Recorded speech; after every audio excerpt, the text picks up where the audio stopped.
The air in the Ia Drang Valley was not simply humid. It was a physical weight, pressing the breath from the lungs, thick with the smell of rotting vegetation, stale smoke, and the faint, metallic scent of drying blood, hours old. Staff Sergeant Elias Vance, codename Preacher, pressed his face into the red dirt, the woven texture of the jungle floor imprinted on his cheek. They had been motionless for 6 hours, trapped in the psychological stasis known only to soldiers who know the enemy is mere yards away, listening. The mission was simple, yet suicidal. Push the last 400 yards across contested ground to link up with a crippled platoon pinned on Hill 301, remnants of a failed sweep 3 days prior. Vance's 10 men, Whiskey Recon, were dug into a shallow depression bordered by dense elephant grass that magnified every rustle of wind, every insect chirp into potential threat warnings. Vance shifted, his M16 receiver hot against his chest, listening to the agonizing silence that followed the pre-dawn exchange of fire, an exchange that had cost them their point man and immediately froze the advance. The duality was agonizing. The waiting was the combat now. Every minute stretched into an eternity, demanding a level of focus and self-control that exhausted the mind faster than a firefight depleted the body. Vance watched Sergeant Miller, a coiled spring of aggression 2 meters to his right, whose patience was visibly fraying. Miller communicated with the subtle twitch of his jaw muscles. Move, or we die here.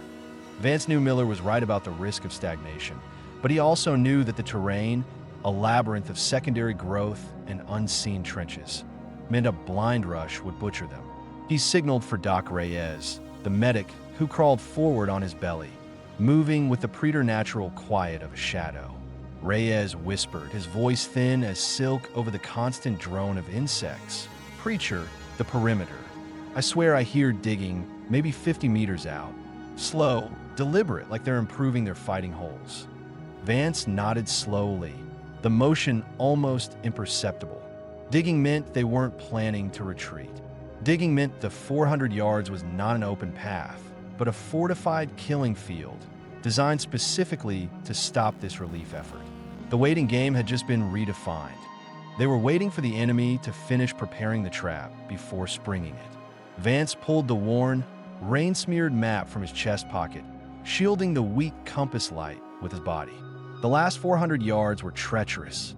The map, drawn hastily by a forward observer days before, showed a triple canopy jungle corridor leading into a natural saddle, the only feasible approach to Hill 301.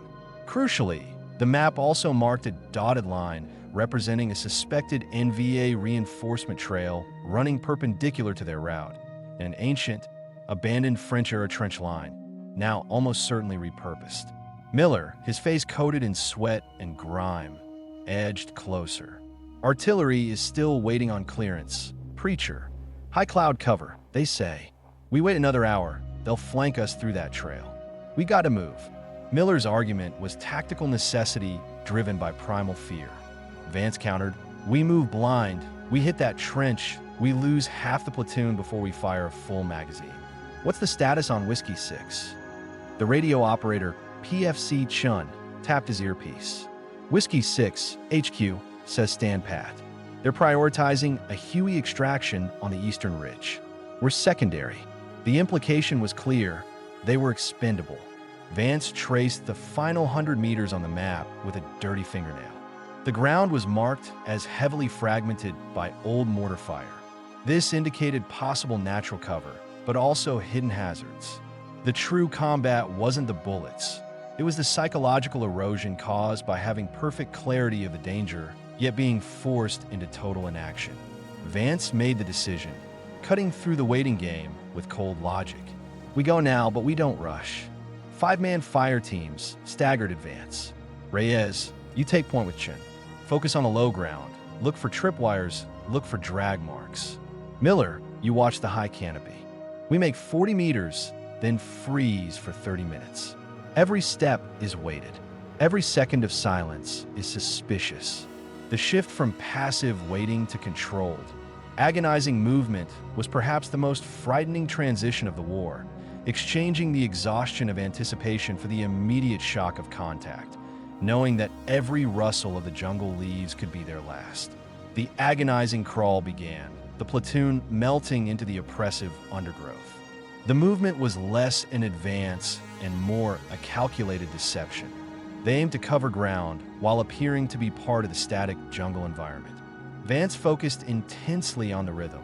Breath in, move the left foot 2 inches, check the quadrant, breath out, move the right foot 2 inches. The waiting had been replaced by a slow, physical agony, exacerbated by the 100 pounds of gear strapped to their backs. Reyes, leading the column, signaled a halt with a barely audible click of his rifle safety. Ahead, barely visible amongst the root structures of a towering banyan tree, was evidence of recent occupation. Not just footprints, which the jungle swallowed quickly, but purposeful artifacts.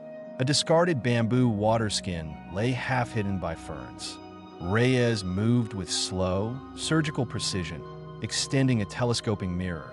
The skin was meticulously booby-trapped, secured by fine fishing wire to a fragmentation grenade hidden beneath the damp earth. A teaching moment, Vance thought grimly. The NVA weren't just fighting. They were engineering psychological weariness, betting that a thirsty, stressed-out Marine would instinctively reach for water. Reyes painstakingly defused the device, the tension in the atmosphere so thick it felt like physical pain. Just as Reyes secured the grenade pin, the silence shattered. Not with a sustained burst, but 2 sharp, distinct cracks from a high-velocity rifle, followed by the whip-crack sound of the rounds passing. The delay between the impact and the sound indicated the sniper was close, too close. PFC Chun screamed, a choked, startled sound dropping his radio. A splintered shard of bark sprayed across his face, a bullet having grazed the tree directly behind him. Vance immediately returned fire blind into the canopy, scattering the enemy's concentration. The contact lasted maybe 8 seconds, ending as abruptly as it began, leaving behind a ringing silence and the acrid smell of burnt propellant. They had moved 20 meters in 90 minutes and confirmed the enemy was shadowing their every agonizing step, ensuring that the waiting period was never truly over, merely interrupted by swift, lethal bursts. The close call had instantly solidified the platoon, replacing frayed nerves with razor-sharp focus. They had survived the immediate shock, but the psychological damage lingered. PFC Chun, pale and trembling, nursed a shallow cut above his eye, the blood mingling with sweat and dirt. The tension now focused on the sniper, who had deliberately chosen not to kill, but to wound and delay, confirming the NVA's strategy of attrition. Vance called another long halt, using the mandatory waiting period to recalibrate. Doc Reyes administered field dressings, his movements methodical and detached. The jungle air, already heavy, seemed to absorb and amplify the scent of copper, Chen's blood, and the damp, earthy smell of petrichor clinging to the rotting leaves. During the forced pause, Vance's mind raced through the permutations. The sniper was bait. They could spend the next hour trying to track him, sacrificing crucial time, or they could ignore him and push, accepting the high probability of another shot. Vance chose the latter. He grabbed the canteen from his belt, deliberately taking a long, slow drink, demonstrating control. He looked at Private Du Bois, the youngest man in the platoon, whose eyes were wide with a terror that transcended the physical. Du Bois was vibrating, clearly on the edge of breaking. Vance crawled close to Du Bois, ignoring the potential danger. Du Bois, look at this dirt. See the color?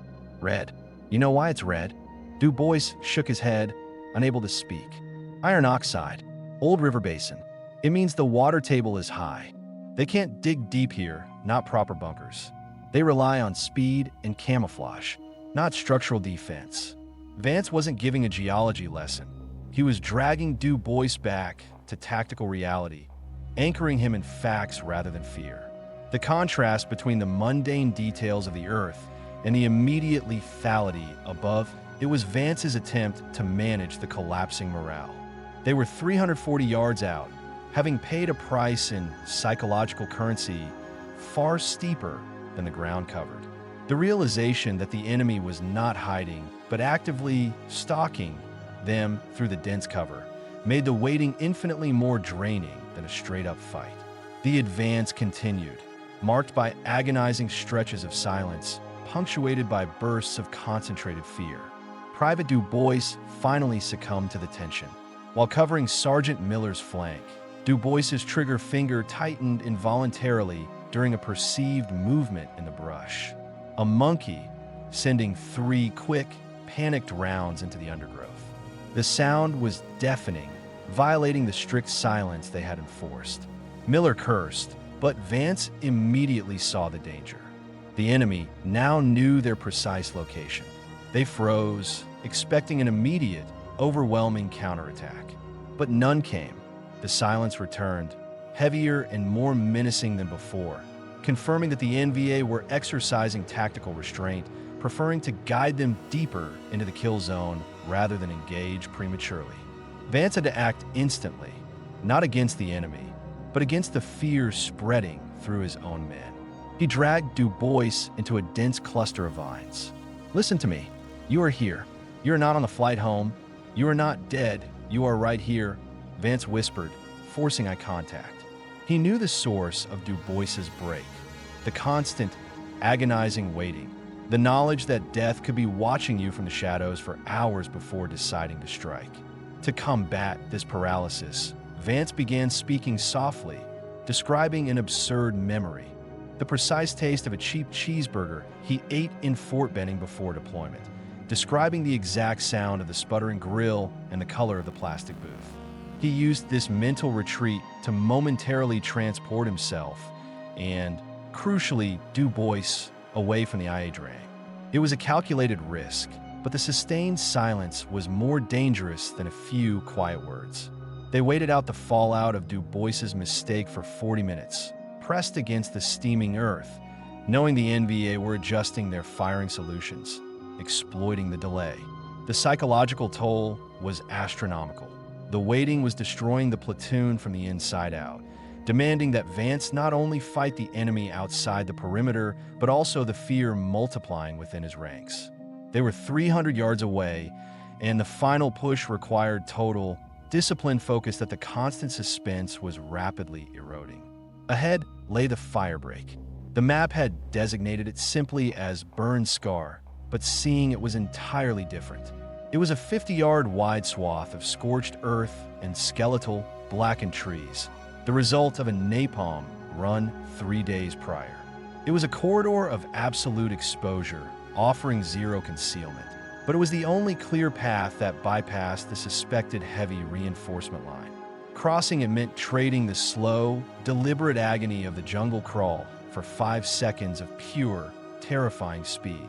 Vance knew they couldn't afford another slow, cautious advance.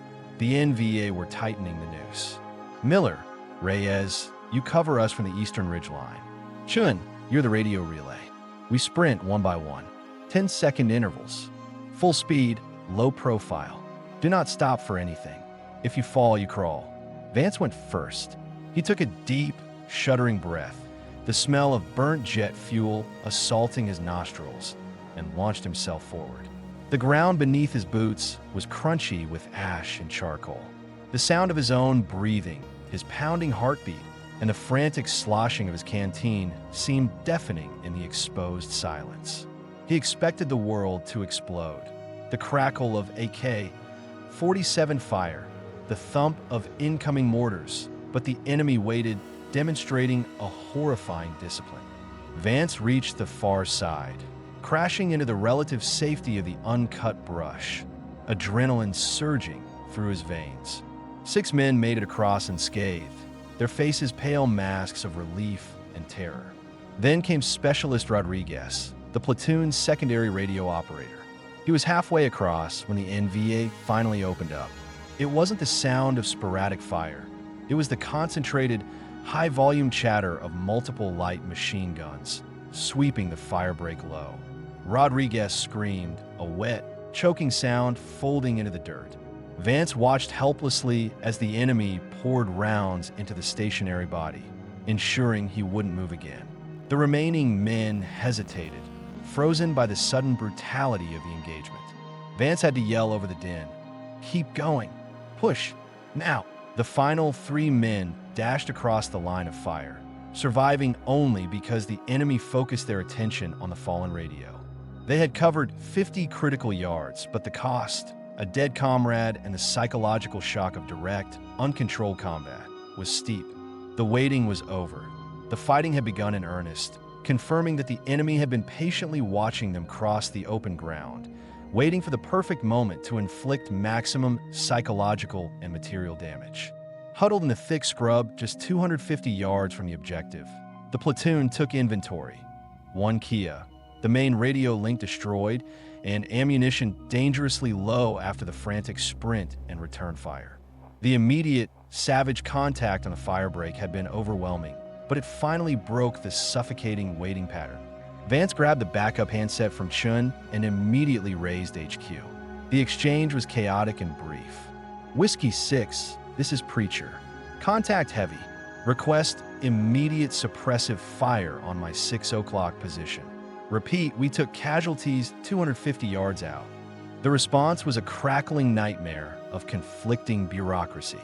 "Preacher, negative fire support. Stand down. Intelligence suggests NVA armor movement in the sector. You are ordered to hold until 1800 for heavy artillery." Vance slammed his fist against the receiver. "Hold position." They were pinned down, exposed, running on fumes, and the trapped element on 301 was out of water and ammo. He looked at Miller, whose eyes conveyed a desperate understanding. "They are sacrificing us for their damn schedule," Miller growled. Vance made the decision that separated field command from rear echelon theory.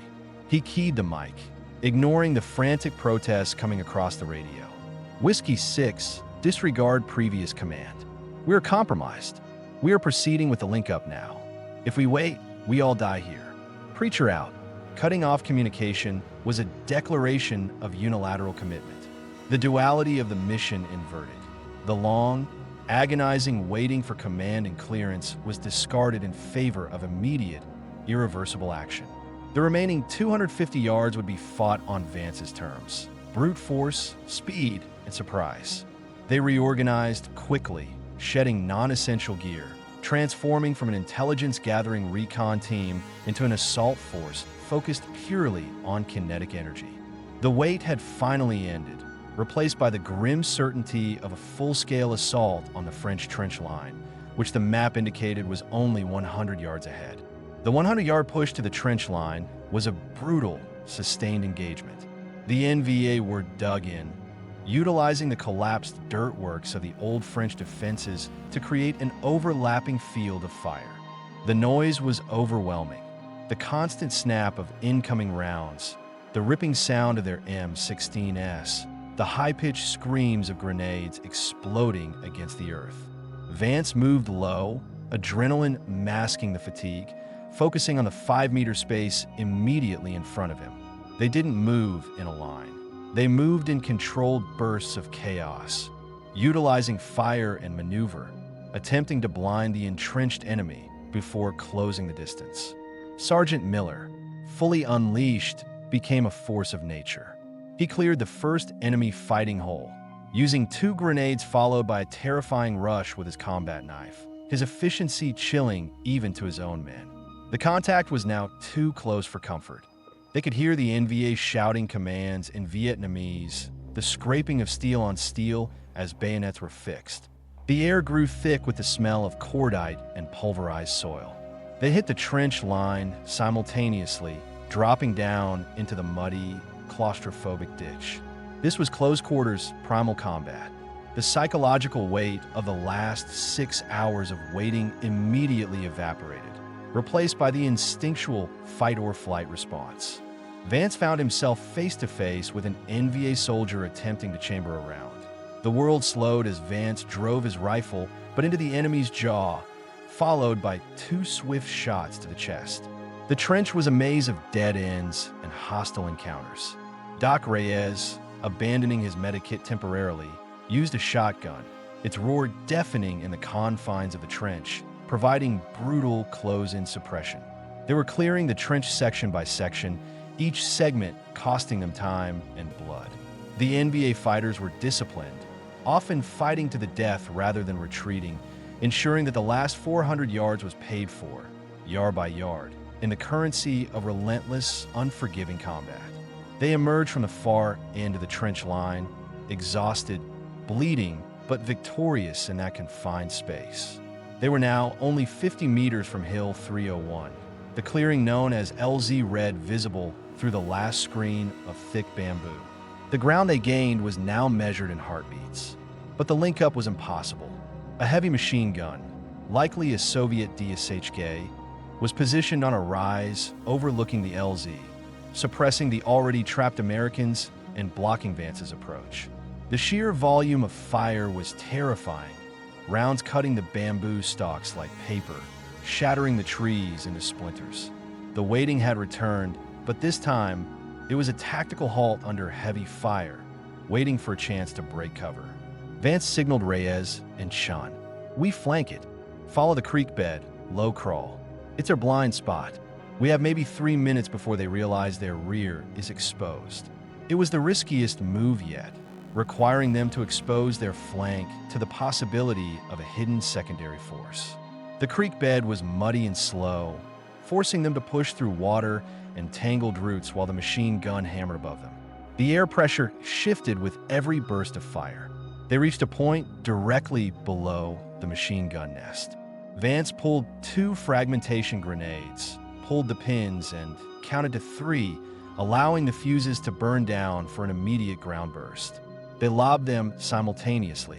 The explosions were sharp and satisfying. They followed the grenades immediately, charging the embankment. Vance saw 2 figures scrambling near the smoking gun. He fired his remaining rounds, focused, precise, driven by the absolute necessity of silencing the gun. Reyes was beside him, his shotgun blasting the remaining crew member at point-blank range. The massive, terrifying roar of the DSHK ceased abruptly, replaced by a momentary, echoing silence. They had covered the last 50 yards and broken the back of the defense, achieving the primary objective. The trapped men on Hill 301, hearing the cessation of the heavy fire, let out ragged cheers, realizing the relief force had broken through. They linked up with the survivors of the trapped platoon, 12 men, gaunt and glassy-eyed, who had spent 72 hours fighting thirst, fear, and sustained enemy attack. The moment of relief was immediate, intense, and utterly brief. Vance didn't allow for congratulations. They had won the advance, but the overall battle was far from over. The NVA would regroup. The silence that followed the DSHK's destruction was simply another period of enforced waiting before the inevitable counterattack. Vance immediately began organizing the perimeter, distributing their meager supplies of water and ammunition to the trapped men. They had traded the anxiety of the slow, agonizing 400-yard advance for the terrifying reality of establishing a hasty defensive line against an enemy that knew the terrain intimately. Doc Reyes was already working, tending to the severe dehydration and multiple shrapnel wounds of the survivors. His earlier aggression replaced by a steady, calming professionalism. Vance looked back down the scorched, blood-soaked path they had just taken. The sun, finally breaking through the high clouds, cast long, accusatory shadows across the ravaged landscape of the Ia Drang Valley. They were now waiting again, waiting for extraction, waiting for the medevac, waiting for the heavy artillery to finally arrive and hold back the surging green tide. Vance sat down next to Chun, counting the remaining magazines, the grit of the red dirt grinding beneath his teeth. He realized the war was fundamentally about duality, the intense, consuming chaos of combat, which purged all thought, versus the psychological purgatory of waiting, which allowed all the horrors to flood back in. They had breached the lines, but they were not safe. The final echo of the battle was the profound, suffocating silence of anticipation. The waiting that confirmed the violence was never truly over, only paused, hanging heavy in the hot, still air.